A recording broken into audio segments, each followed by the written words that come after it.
y lo que se viene en adelante. Para eso, rápidamente damos la bienvenida a nuestro entrevistado. Él es Víctor Fuentes, jefe de Economía del Instituto Peruano de Economía. Señor Fuentes, muy buenas tardes y gracias por estar con nosotros. Muy buenas tardes, Romy. Muchas gracias por tu tiempo. Bueno, ya esto es bastante conocido, ¿no? En las primeras horas de la mañana supimos ya esta confirmación del cambio del dólar. Ya hace algunas semanas estaba muy cerca, ¿no? Bordeando los 4 soles, sin embargo esto ya se concretó. Entonces le consultamos a qué se debe ello, cuáles son los factores ahora que llevan a esta situación. Gracias, Romy. Como bien comentas, el tipo de cambio subió y rompió la barrera psicológica de los 4 soles, cerró en 4.02 soles por dólar. Es el valor más alto en lo que va del año y es el récord desde diciembre del año pasado. Buena parte de la subida tiene que ver más con factores externos que internos. En el ambiente internacional tenemos severos riesgos sobre una recesión de la economía global. Y al mismo tiempo, las presiones inflacionarias que ocurren tanto en el Perú como en el mundo han probado ser más persistentes de lo que se pensaba. Y esto ha significado que los bancos centrales, como en el Perú, pero también en el mundo, han ajustado su política monetaria, han subido sus tasas de interés de referencia y han significado condiciones financieras más restrictivas para todo el mundo.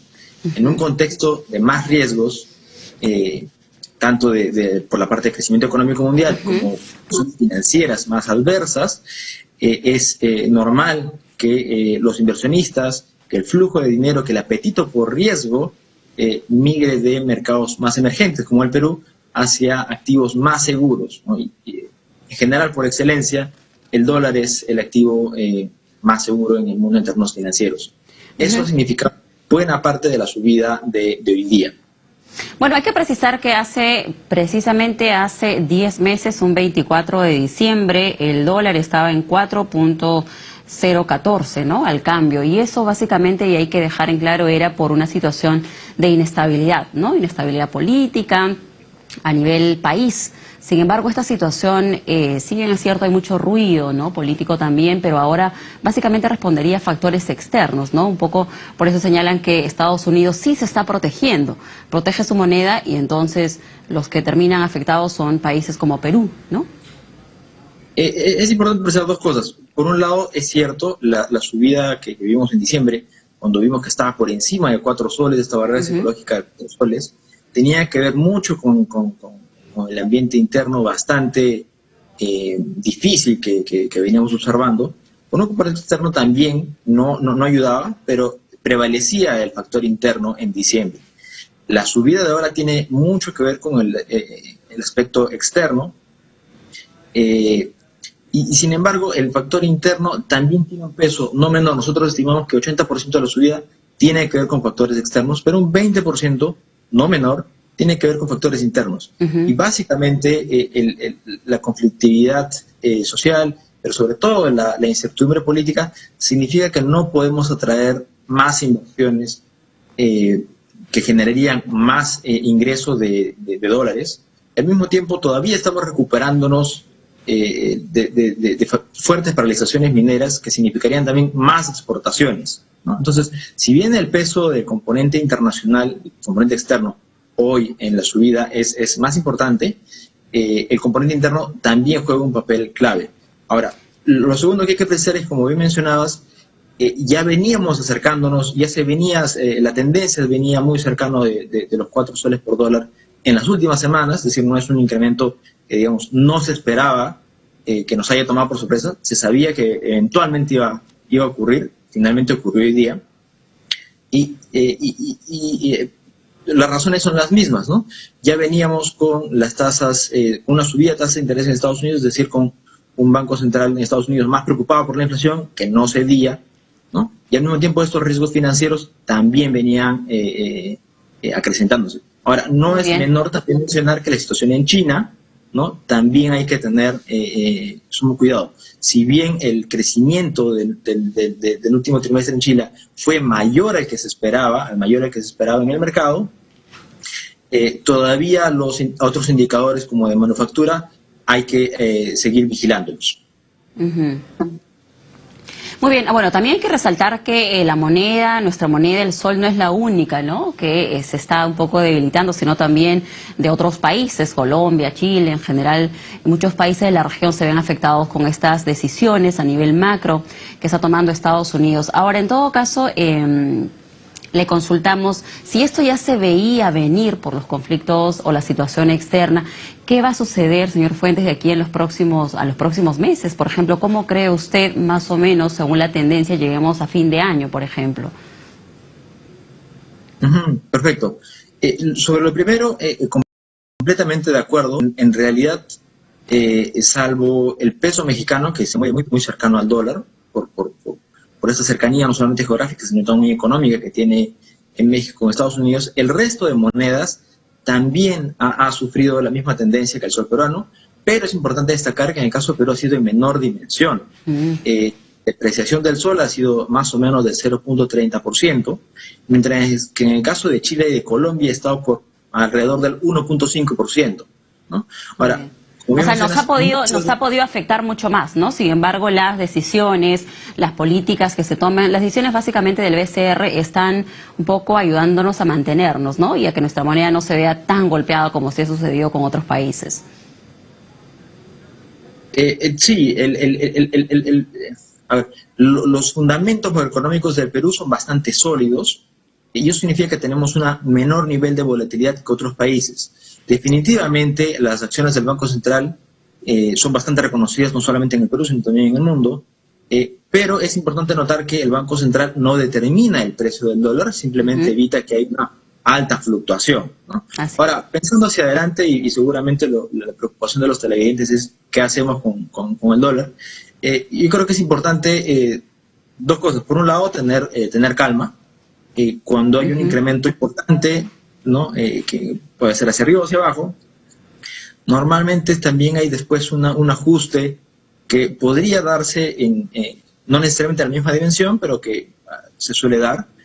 Puede ser que suba un poquito más, puede ser que baje también en los siguientes días. Como te comentaba, acá la palabra... Pero ahí está, ¿no? En el límite, ¿no? Hay mucha incertidumbre, exactamente. Hay mucha incertidumbre. Definitivamente las presiones, es decir, lo que se puede esperar de acá hacia el cierre del año es que todavía hayan presiones al alza. Ahora, ¿qué tanto puede subir? Eso no se puede predecir, es difícil decirlo en todo caso. Lo más importante es tener calma. Lo que ha ocurrido ahora es un cambio. La tendencia ya nos venía anticipando que íbamos a estar alrededor de 4 soles por dólar, pero es difícil esperar saber qué tan arriba o qué tan abajo vamos a terminar el año. Muy bien. De cara a aquellas personas que tienen deudas en soles o en dólares, es importante siempre recordar que si tenemos ingresos en soles, deberíamos endeudarnos en soles. Si tenemos ingresos en dólares, podríamos endeudarnos en dólares. Son entre algunas de las recomendaciones, ¿no? Pero también de repente se puede, bueno, hay que ver el lado positivo, al menos temporal, por el tema de la agroexportación, ¿no? Porque nos ubicamos bien el tema de que nosotros vendemos nuestros productos y se paga en dólares, entonces eso beneficia a este sector. Sin embargo, como usted bien señala, ya a nivel de ciudadanía, ¿no? Los créditos que usted bien señalaba, los préstamos, los pagos en realidad, y también la importación, ¿no? Cuando compramos como país, por ejemplo, en rubros tan importantes como lo que es, por ejemplo, el trigo, ¿no? Y tantas otras cosas más, el maíz también, nos vemos realmente perjudicados y podemos pagar un poquito las consecuencias de este incremento. Sí, definitivamente tenemos que esperar a ver cómo se mueve el dólar en las siguientes semanas. Ya hemos experimentado cómo el proceso inflacionario ha significado un fuerte golpe para el bolsillo de los hogares, sobre todo los más pobres, pero creemos que, digamos, sobre el ambiente externo no tenemos control, eso hay que reconocerlo. No se puede hacer nada ya. Exactamente, pero sobre el ambiente interno sí podríamos, por ejemplo, estar pensando en aprovechar mejor el potencial económico del país para atraer inversiones y también para generar más exportaciones. Como bien mencionas, las agroexportaciones vienen muy bien, ¿no? Se espera que se rompan nuevos récords este año, tanto en uvas, arándanos y paltas, que son los principales productos de agroexportación, pero también en nuestras exportaciones mineras, ¿no? Que podrían estar en un nivel más alto sin los problemas de conflictividad social que hoy vemos. Ahora, también puede surgir esta preocupación, señor Fuentes, de que, por ejemplo, el tema del precio, por ejemplo, de productos tan básicos como el pan, ¿no? El pan, el pollo, ahora se vende 3 panes por $1, por ejemplo, ahora con el incremento del dólar, por ejemplo, también podría haberse perjudicado o todavía ese efecto no se va a llegar a sentir, al menos en los próximos días.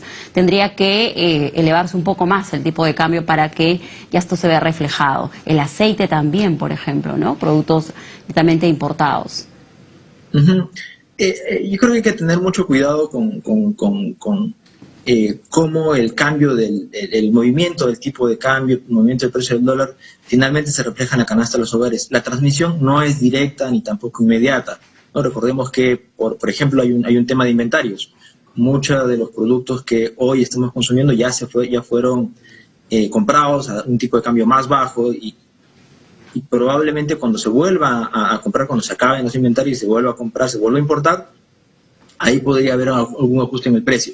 Pero como mencionaba, todavía vamos a enfrentar varias semanas, un escenario de volatilidad en lo que resta del año, en el que el tipo de cambio podría subir, pero también podría bajar. Entonces creo que todavía un poco temprano para predecir cuál sería el impacto sobre los hogares. Por lo pronto, creo que es momento de tener calma. Entiendo que siempre la barrera psicológica de los 4 soles ha sido importante para nuestro país, pero como mencionaba, es algo que ya veníamos esperando. Muy bien. Todo el ambiente. Y por último también, señor Fuentes, en todo caso vamos a resaltar esto de que tranquilo a los especuladores, ¿no? Todavía, como usted bien dice, hay que esperar un poco más. Todavía este cambio no va a ser de inmediato, ¿no? Entonces hay que tomar con mucha calma y con mucha prudencia sobre todo estos números que tenemos o que se registran, ¿no? El día de hoy, por ejemplo, 24 de octubre. Solo le quería consultar, ¿usted cree que es un buen momento para comprar un vehículo, por ejemplo, concretar la compra de algún departamento o la venta a su vez? ¿O todavía hay que esperar un poco? ¿O sacarse un préstamo fuerte que uno ya tenía pensado y, bueno, ahora resulta que se ha elevado el tipo de cambio? De acuerdo, creo que es importante no darle espacio a las especulaciones. Quizás el elemento a considerar más importante en esas preguntas, en esas decisiones de inversión tan grandes es qué pensamos sobre nuestro flujo de ingresos, ¿no? Probablemente, como mencionaba, el tipo de cambio hoy está en 4.02 y puede ser que suba un poquito más, pero también puede ser que suba que baje un poco más. Y yo creo que hay que tener mucha calma, esperar a ver cómo van las siguientes semanas, si se confirma esta tendencia de que sigue subiendo o no. Pero por lo pronto sugeriría tener mucha calma. Lo que le consultaba de hacer algunas compras fuertes, que ustedes son decisiones importantes. ¿Considera usted que hay que tomarnos todavía un poquito más de tiempo para poder concretar ello? Creo que va a depender mucho de la urgencia, pero por ejemplo, en el caso de cosas grandes, por ejemplo, como un carro, los indicadores internacionales sobre demoras, sobre el costo de los fletes, se han venido reduciendo y se espera que se sigan reduciendo, ¿no? Es decir, por un lado, nos va a costar menos importar carros, por ejemplo, y hemos visto que las importaciones de vehículos se habían aguantado muchísimo, no solamente porque el costo era alto, sino también porque la demora era muy prolongada. Esto se ha venido resolviendo, los costos también han ido bajando. Entonces, por ejemplo, en el caso particular de los carros, con esta tendencia de que se viene bajando el precio de los fletes y también el tiempo de demora, quizás podríamos esperar un poquito. En el caso de otros bienes que probablemente sean más apremiantes, creo que va a depender mucho de la urgencia. Sí, eso, sobre todo, ¿no? La urgencia y la necesidad. Muy bien, y sobre todo a tomar con calma cada uno de estos valores que se vienen registrando. Le agradecemos mucho, señor Víctor Fuentes, jefe de Economía del Instituto Peruano de Economía, por ayudarnos a comprender un poco el contexto, ¿no?, del incremento del tipo de cambio del dólar, que ya sobrepasa los 4 soles. Muchísimas gracias, muy buenas tardes. Muchas gracias, Romy. Muy bien, nos vamos a la pausa comercial, pero al regresar tenemos